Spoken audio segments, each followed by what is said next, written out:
ஈரோடு மாவட்டம் அருகே வளர்ப்பு நாய்களை வைத்து பாம்பை கடிக்க வைத்து சமூக வலைதளத்தில் வீடியோ பதிவேற்றம் செய்த நபர் மீது வழக்கு பதிவு செய்து அபராதம் விதிக்கப்பட்டுள்ளது. வனச்சட்டம் கூறுவது என்ன? ஈரோடு மாவட்டம் பவானி அருகே உள்ள லட்சுமி நகர் EB காலனி பகுதியைச் சேர்ந்தவர் சரியன் அகஸ்டின். இவர் பண்ணையில் சில நாட்களுக்கு முன்பு சாரை பாம்பு ஒன்று வந்துள்ளது. நீண்ட பாம்பை பார்த்ததும் பதறி போன அவர் தனது வளர்ப்பு நாய்களை விட்டு கடிக்க விட்டுள்ளார். நாய்கள் அந்த பாம்பை சரமாரியாக கடித்து குதறின. அதனை வீடியோவாக பதிவு செய்த அவர் தனது இன்ஸ்டாகிராம் பக்கத்தில் வேறு பதிவு செய்தார்.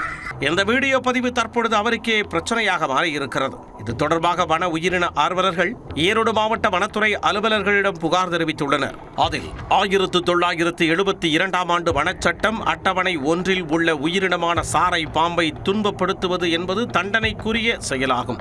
அதை வீடியோ பதிவேற்றம் செய்து இணையத்தில் பதிவேற்றம் செய்திருப்பது பிறரை ஊக்குவிப்பது போன்று அமையும் என்பதால் ஈரோடு வனத்துறையினர் சரியன் அகஸ்டின் மீது குற்ற வழக்கு பதிவு செய்தனர். இதையடுத்து சரியனுக்கு 4000 ரூபாய் அபராதம் விதித்ததோடு அவர் தவறை உணர்ந்து பதிவு செய்யப்பட்ட வீடியோவும் வெளியிடப்பட்டது.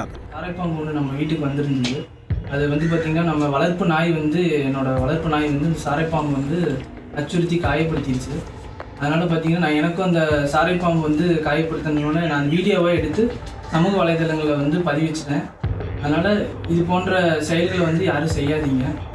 எனக்கு இந்த குற்றங்கிறதே பார்த்திங்கன்னா வனத்துறை எனக்கு சொன்னதுக்கப்புறம் தான் எனக்கு இது குற்றங்கிறதே எனக்கு தெரியும். இந்த மாதிரி பாம்பு, உடும்பு, முயல் இது மாதிரி வந்தாலும் உடனே வனத்துறைக்கு தெரிவுபடுத்துங்க. நீங்களே அந்த பாம்பையோ முயலை கையாளாதீங்க. உடனே ஃபோன் பண்ணுங்கள். ரெஸ்கியூ டீம் உங்களை சேஃபாக அந்த பாம்பை ரெஸ்கியூ பண்ணிடுவாங்க. உங்களுக்கு பிரச்சனை இல்லாத மாதிரி பார்த்துக்குவாங்க. இதுபோன்ற வீடியோ பதிவு செய்து சமூக வலைத்தளங்களில் பதிவேற்றம் செய்பவர்களை வனத்துறை தொடர்ந்து கண்காணித்து வருகிறது. இதுபோன்று யாரேனும் வளர்ப்பு பிராணிகளை வைத்து வன உயிரினங்களை வேட்டையாட பழக்குவது, தொந்தரவு செய்வது, அதனை வீடியோ பதிவு செய்து சமூக வலைத்தளங்களில் பரவச் செய்வது போன்றவை தெரியவந்தால் கடுமையான நடவடிக்கை எடுக்கப்படும் என வனத்துறையினர் தெரிவித்துள்ளனர்.